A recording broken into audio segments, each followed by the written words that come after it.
Could you briefly just dive in from the perspective of the architect, because that's a very important relationship. What adds the most value for the architect? How do you keep from stepping on each other's toes? All those things. I'm sure you've been through this many times, and that's kind of a challenging balance.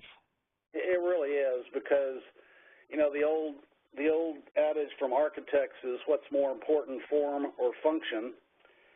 And the truth is they leave out a leg of that stool, and that's the cost. Architects don't know much about cost. Even if they act like or say they do, they don't. I spent 5 years in getting my architectural degree and had about 2 hours of costing in that 5 years. Architects just aren't trained on cost.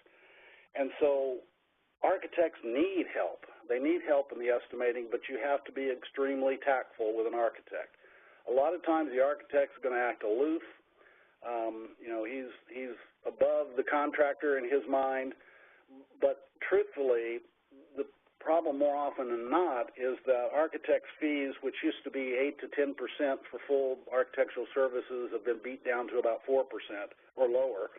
And they have smaller staffs. They don't have the people to do the research that they used to be able to.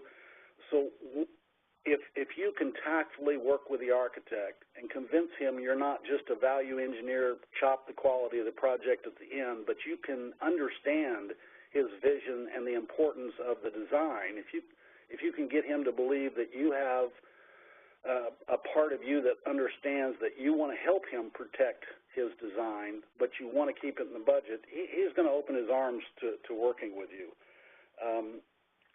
I think that it is very challenging because often the contractor is holding his cards close to his chest. The architect doesn't want to, says it's too hard to get drawings off the board. You just got to bust through that and change the paradigm and make the architect recognize that you're going to be a huge value to him as you work through this process.